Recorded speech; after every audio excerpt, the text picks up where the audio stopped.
buah roh yang pertama berbicara mengenai kasih. Kasih, saudara. Nah, saudara-saudari kasih Tuhan, kasih ini tidak asing di dalam kehidupan setiap kita.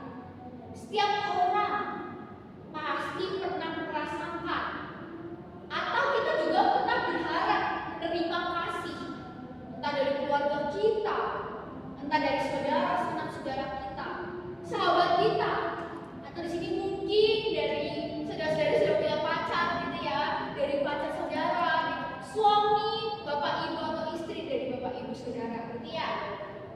Nah, tapi seringkali kenyataannya kasih yang kita temui di dunia ini adalah kasih yang bersifatnya terbatas, penuh syarat, dan kadang seringkali itu egois. Pertanyaannya adalah, apakah kasih semacam ini yang dunia tawarkan kepada kita sama dengan kasih dari Kristus? Apakah itu sama? Oleh sebab itu hari ini, mari kita bersama-sama mengenal satu kasih. Kita mengenal satu kasih dari dunia yang berbeda dengan kasih dari Allah. Kasih yang Allah berikan kepada setiap kita adalah kasih berbeda yang dunia berikan kepada setiap kita. Kasih dari dunia yang hanya menyentuh perasaan kita, tetapi kasih dari Tuhan adalah kasih yang mengubahkan, kasih yang sejati, yang menjadi buah pertama di dalam buah-buah. Oleh sebab itu pada hari ini kita sebelum mengenal lebih jauh lagi, membahas apa itu kasih dari Tuhan, satu pertanyaan yang akan terlintas dalam kehidupan kita adalah, apa itu kasih Kristus? Apa itu kasih Kristus? Apakah kasih dari Allah itu sama dengan kasih yang Dia berikan?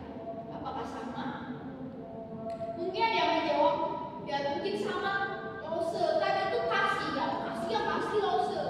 Atau juga mungkin ada yang menjawab, ya jelas beda dong, kasih dari Allah dan kasih dari manusia pasti beda. Mungkin dari setiap kita banyak gitu ya argumen-argumen yang akan dikeluarkan. Tapi pada pagi hari ini saya akan menjawabnya adalah, ya antara sama dan tidak. Ya dan tidak gitu ya saudara.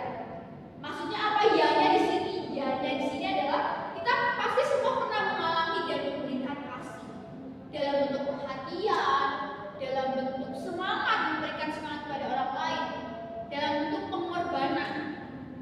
Tapi kasih dari yang manusia miliki ini adalah terbatas. Di sini perbedaannya adalah manusia yang terbatas.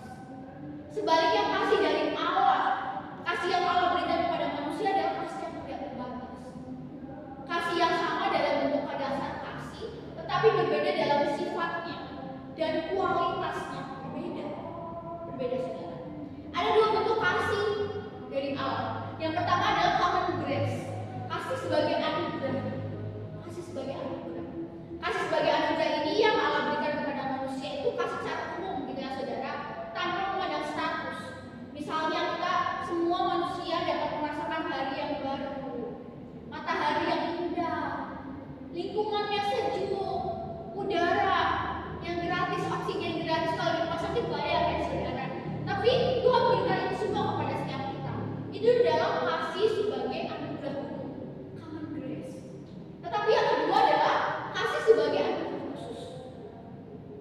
Kasih yang hanya dialami dan diterima melalui hubungan secara pribadi, hubungan yang intim dengan Allah, hubungan manusia secara pribadi dengan Bapa. Ini adalah salah satu kasih. Ini adalah kasih yang menyelamatkan, kasih yang mengubahkan kehidupan, kasih yang membawa manusia menuju pada kehidupan kekal. Kasih Kristus sendiri dimulai dari Allah. Kasih itu dimulai dari Allah, dan kasih itu adalah Allah sendiri. Itu dikatakan dalam 1 Yohanes 4 ayat 8. Kasih adalah Allah sendiri. Kasih ini dinyatakan secara pribadi, dalam pribadi Yesus sendiri. Yesus yang datang ke dalam dunia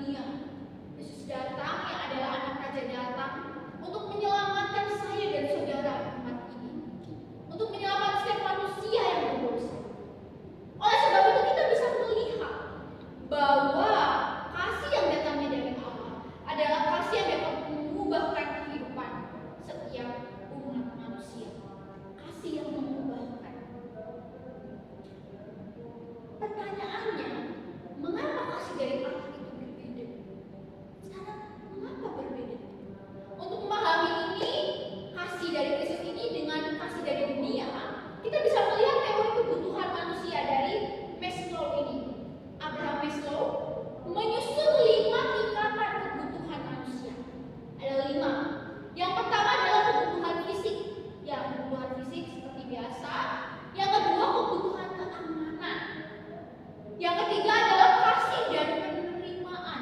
Wow. Kita masuk ke poin yang ketiga, kasih dan penerimaan. Yang keempat adalah penghargaan diri, saudara. Ada penghargaan diri. Dan yang kelima adalah aktualisasi diri. Nah, saudara, dari kasih Tuhan, dari sini kita bersama-sama tahu bahwa manusia memiliki kebutuhan yang sangat-sangat dasar. Kebutuhan yang sangat dasar, yaitu mencintai dan dicintai. Butuh yang namanya kasih dan penerimaan dari orang lain.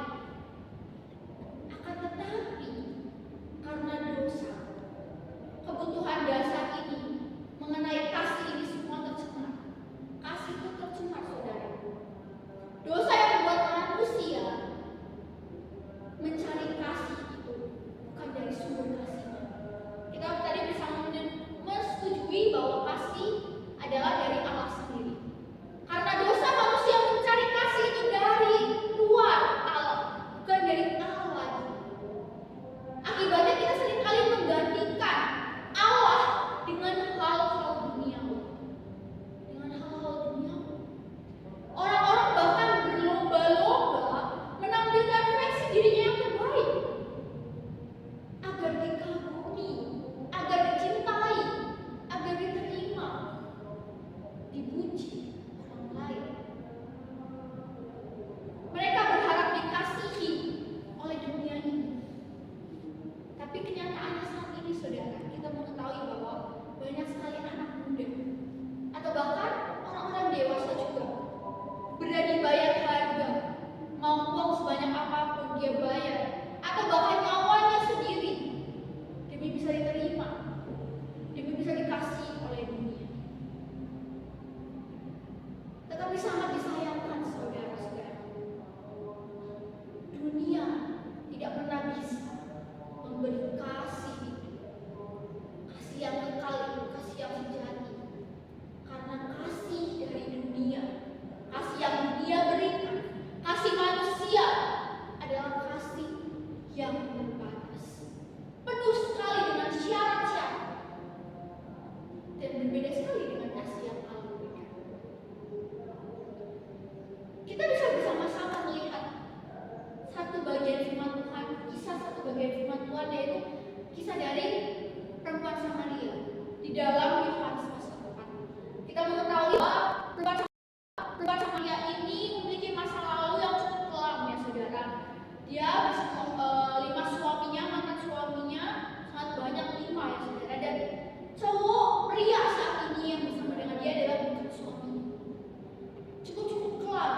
Bahkan dia pada saat butuh air, menimba air, harus siang hari.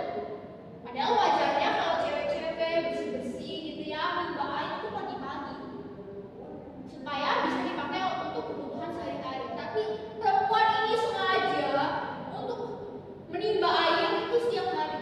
Supaya apa? Supaya dia tetangga-tetangganya, orang-orang sekitar tidak bertemu dengan dia.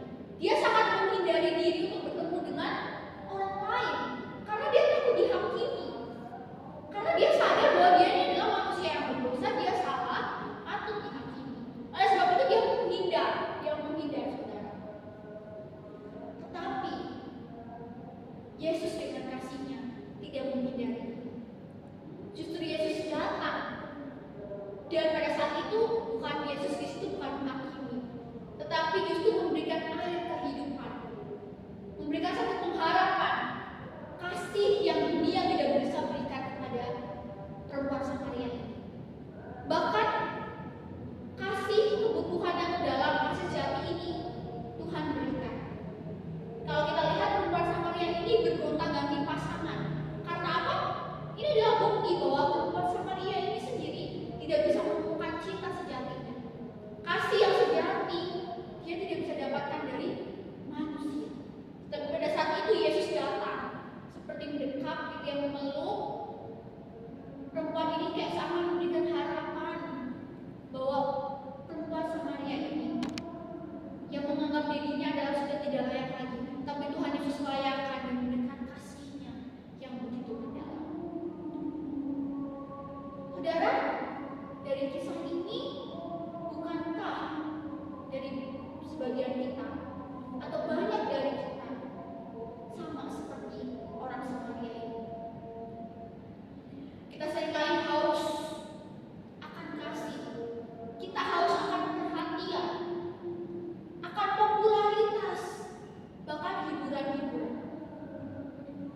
Blaise Pascal pernah mengatakan bahwa di dalam diri manusia ada suatu ruang kosong, ada satu ruang kosong dan dalam, kosong dan dalam dan bersifat kekal.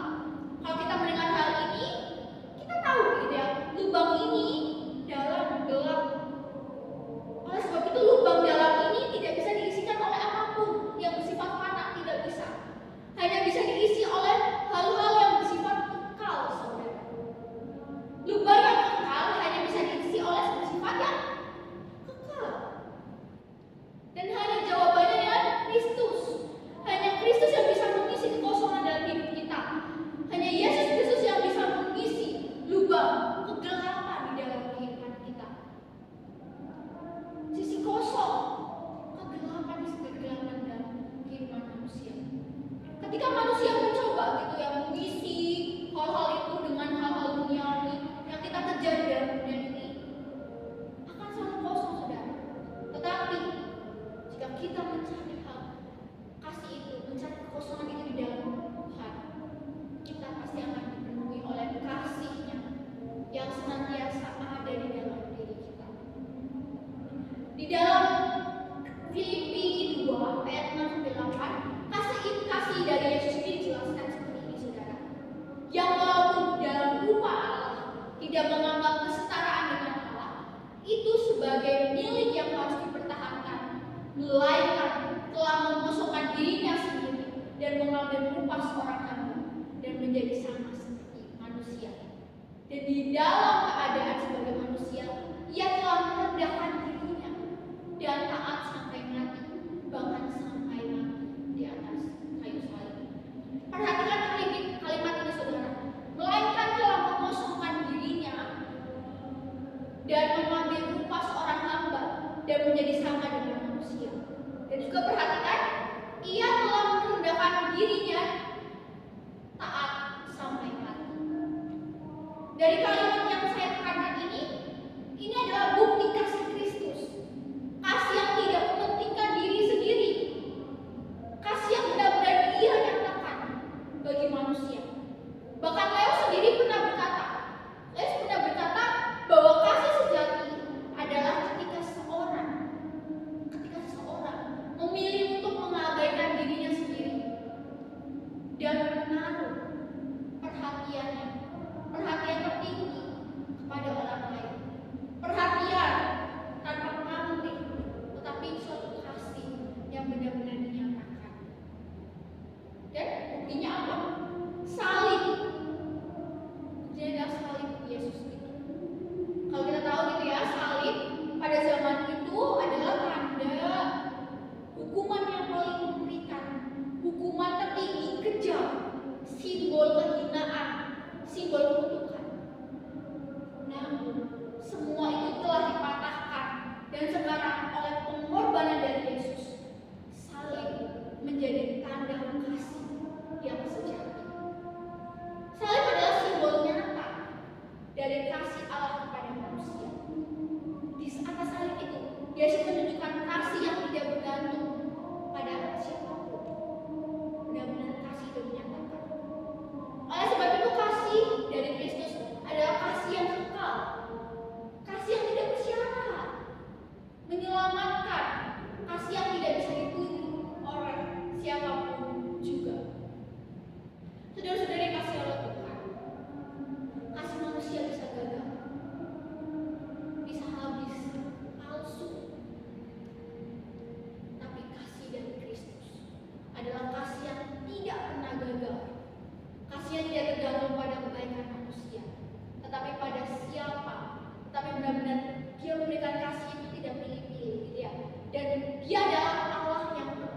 dipanggil untuk melakukan segala sesuatu bukan dengan kekuatan kita sendiri. Tadi mungkin ada yang jawab bahwa masih susah untuk mengasihi orang lain. Yes, benar. Tapi Tuhan tidak membiarkan kita mengerjakan kasih itu seorang diri. Tidak. Tuhan memberikan Roh Kudus yang ada di dalam kehidupan kita untuk menolong setiap kita untuk hidup dalam kasih yang sejati. Pertanyaan selanjutnya adalah bagaimana Roh Kudus menolong hidup kita untuk menghasilkan kasih itu. Bagaimana Roh Kudus menolong setiap saya, kita semua untuk menghidupi kasih dari Allah. Saudara yang dikasihi Tuhan, Yesus tidak hanya menunjukkan kasih yang agung di atas kayu salib gitu ya, tetapi Ia menunjukkan teladannya. Bagaimana kasih itu diwujudkan di dalam kehidupan kita. Kita semua tentu masih ingat kalimat yang Yesus ucapkan di atas kayu salib. Mungkin kita masih ingat gitu ya saudara, yang Yesus ucapkan pada saat Ia mengalami penderitaan fisik maupun batin. Secara manusia tidak sanggup untuk mengalami hal itu. Ia tidak membalas saudara, tidak membalas makian-makian yang diberikan kepadanya. Ia tidak membalas hinaan dengan kutukan, tidak, tetapi sebaliknya. Ia justru berkata, ya Bapa, ampuni mereka, sebab mereka tidak tahu apa yang mereka perbuat. Saudara dikasihi oleh Tuhan, siapa yang sanggup berkata seperti ini? Adakah dari kita yang sanggup? Oh, aku habis sakiti orang lain. Ya Tuhan, ampuni dia, sebab dia tidak tahu apa yang mereka perbuat. Wah, tidak mungkin gitu ya. Rata-rata mungkin tidak mungkin. Tetapi Yesus memilih mengampuni mereka. Inilah kasih yang sejati itu. Kasih yang tidak menuntut suatu balasan. Kasih yang tidak tergantung pada kelakuan orang lain. Kasih yang lahir dari hati yang sepenuhnya dipenuhi oleh kasih dari Allah. Mungkin kita saat ini bertanya-tanya gitu ya. Mungkin ada yang bertanya dalam hati, tapi bagaimana saya bisa mengasihi seperti itu? Kan saya tidak sanggup, saya tidak bisa. Saya bukan Tuhan, saya bukan Yesus.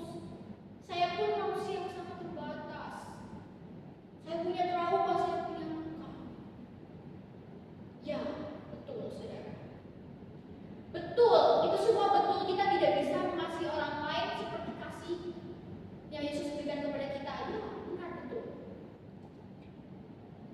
Kita tidak bisa mengasihi orang lain dengan kekuatan kita sendiri. Tapi syukurlah, kita harus mengucap syukur. Kita tidak berjalan sendiri. Tuhan tahu bahwa kita itu adalah manusia yang lemah. Ya, Tuhan tahu. Karena itulah Ia memberikan penolong, yaitu Roh Kudus. Tuhan memberikan Roh Kudus dalam kehidupan kita. Dengan Roh Kudus yang hadir dalam hidup kita, Ia menuntut kita, mengubahkan hidup kita. Mungkin yang dahulu kita adalah orang yang pemarah. Dengan Roh Kudus itu, kita dilembutkan hatinya. Mungkin dulu kita hidupnya penuh dengan suatu kebencian. Sekarang kita dipenuhi oleh Roh Kudus, kita lebih mudah untuk memaafkan. Hidup dalam rasa takut, sekarang kita hidup dalam damai. Roh Kudus yang Tuhan berikan, yang Yesus berikan itu adalah membawa perubahan yang signifikan bagi orang-orang percaya. Roh Kudus itulah yang memampukan setiap kita untuk hidup seperti Kristus.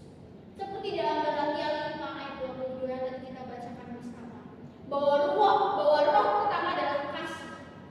Ini bukan kasih yang dibuat-buat, no, bukan. Tetapi kasih yang lahir dari Roh Kudus yang bekerja di dalam hidup setiap kita. Saat ini, saat kita membiarkan Roh Kudus itu untuk memimpin hidup kita, maka pelan-pelan hati kita akan diubahkan oleh Roh Kudus. Kita bisa melihat satu contoh nyata di dalam Alkitab, saudara, seperti Stefanus, salah satu martir pertama dalam kehidupannya di dalam Kisah Para Pahlawan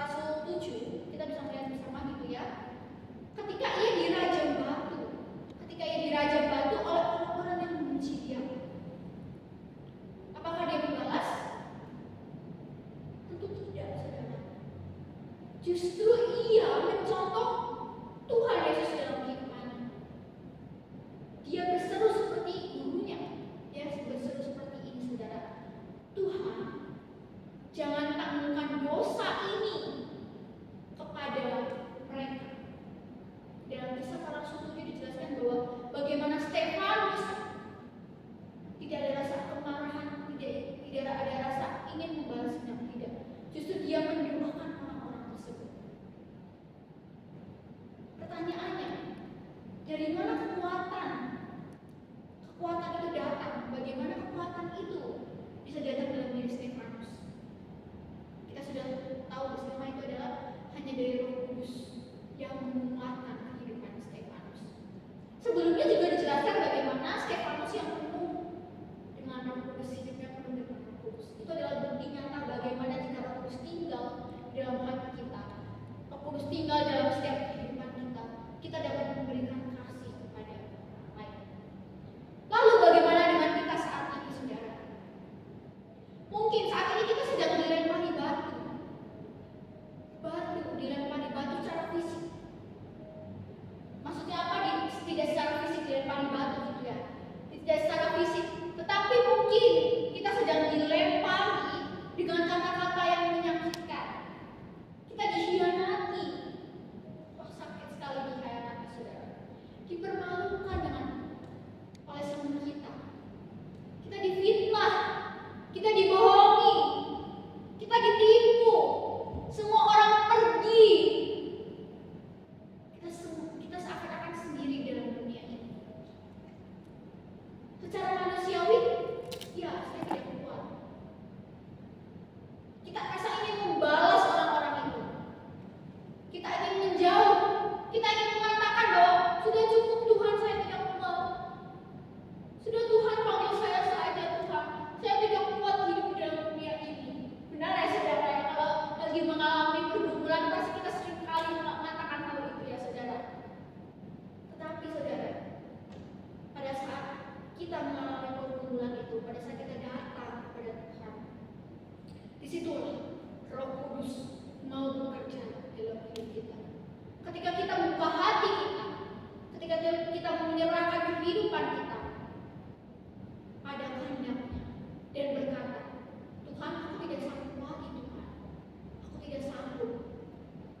Maka disitulah Roh Kudus bekerja. Kasih itu, kasih dari Tuhan itu mulai tumbuh dalam hati kita ketika kita melihat dengan mata Tuhan, bukan dengan kekuatan kita sendiri. Pada saat kita sulit mengasihi, disitulah kita serahkan kepada Tuhan. Tuhan, aku sudah tidak mampu untuk mengasihi orang ini. Biarlah dengan kasih Tuhan, minta bantuan Tuhan untuk kita bisa mengasihi, kita bisa mengampuni, kita bisa memaafkan orang-orang yang kita benci. Ini adalah kebenarannya. Sola Spiritus. Hanya oleh Roh Kudus kita dapat menghasilkan kasih yang sejati. Hanya oleh Roh Kudus kita dapat memancarkan kasih itu dalam kehidupan kita. Setiap manusia, setiap kita yang sudah percaya, yang sudah dilahir barukan, yang sudah percaya kepada Yesus, yang percaya bahwa hanya Yesus satu-satunya penolong dalam kehidupan kita. Pada saat itu, pada saat kita percaya, disitulah Roh Kudus yang akan menuntun kita dan memberikan kasih dan damai di dalam hidup kita. Nah, saudara dikasihi Tuhan, memang tidak mampu gitu ya mengasihi seperti Yesus, tidak mampu dengan kekuatan kita sendiri. Tapi seperti dikatakan bahwa oleh pertolongan Roh Kudus, Sola Spiritus, hanya oleh Roh Kudus kita dimampukan untuk melakukan kasih itu di dalam hidup kita. Dan kasih seperti ini bukan hanya kasih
yaitu supaya kamu saling mengasihi. Seperti sama aku mengasihi kamu, demikian pula kamu harus saling mengasihi. Kasih itu mengubah hidup kita, membuat kita hidup dalam komunitas, membangun hubungan yang lebih sehat, dan menjadi saksi Allah di tengah-tengah dunia yang gelap, di tengah-tengah dunia yang mengerikan ini. Hidup kita dapat menjadi terang bagi orang lain. Dan yang terakhir adalah kasih Kristus nyata dalam kehidupan kita. Kesaksian kasih Kristus itu dapat memberikan kesaksian hidup dan menginspirasi bagi orang lain. Kasih Kristus nyata dalam hidup kita, itu menjadi saksi yang kuat bagi orang lain. Orang lain akan melihat, kita akan melihat, keluarga kita, teman kita, kerabat kita akan melihat perubahan yang signifikan pada saat kita tinggal di dalam Tuhan dan kita menghidupi kasih Tuhan itu dalam hidup setiap kita. Seperti Stefanus yang tadi kita bahas, adalah orang yang dipenuhi oleh Roh Kudus dan mengasihi, bahkan dia mengasihi orang lain di tengah-tengah penderitaannya. Sangat luar biasa, saudara. Kita tuh dipanggil untuk menjadi terang dan garam dunia. Kasih yang mengubahkan hidup bukan hanya untuk diri kita sendiri. Kasih yang Tuhan berikan kepada setiap kita bukan untuk kita sendiri, tetapi apa? Untuk kita membawa kasih dan damai kepada orang-orang yang belum mengenal Tuhan. Oleh sebab itu, ini kita saat ini sudah belajar bagaimana kasih Kristus yang bekerja dalam hidup kita melalui Roh Kudus-Nya bukan hanya menginspirasi hati kita sendiri dengan perasaan-perasaan yang tenang, hangat, tidak, tetapi mengubahkan seluruh kehidupan kita, pikiran kita, hati kita, tindakan kita, perilaku dan tujuan hidup kita. Kasih ini memampukan kita untuk berbeda dari dunia ini. Kasih itu berbeda dari dunia ini, kasih dunia. Kita tidak akan butuh lagi kasih dari dunia, karena kasih Tuhan yang menyertai melalui kita sudah cukup. Sekarang pertanyaannya bagi setiap kita, bagaimana saat kehidupan kita saat ini? Apakah kasih Kristus sudah mengubahkan hidup? Apakah kasih itu juga mulai terpancar dalam hidupmu kepada sesama?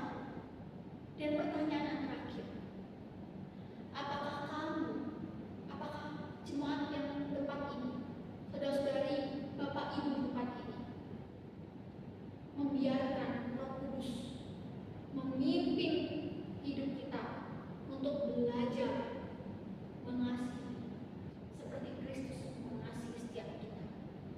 Amin untuk firman Tuhan pada pagi hari ini. Mari kita sama-sama berdoa. Bapa dalam surga, hati kami berlimpah dengan syukur atas firman-Mu yang kembali menyapa setiap kami. Kami bersyukur Tuhan atas kasih-Mu yang memberikan satu pengharapan yang tidak ternilai harganya bagi kami. Tuntun kami terus Tuhan dalam proses kehidupan kami. Biarlah melalui kehidupan kami, kasih dan dapat terpancar dan orang lain dapat merasakan dekapan kasih-Mu dan juga dapat percaya bahwa hanya Engkau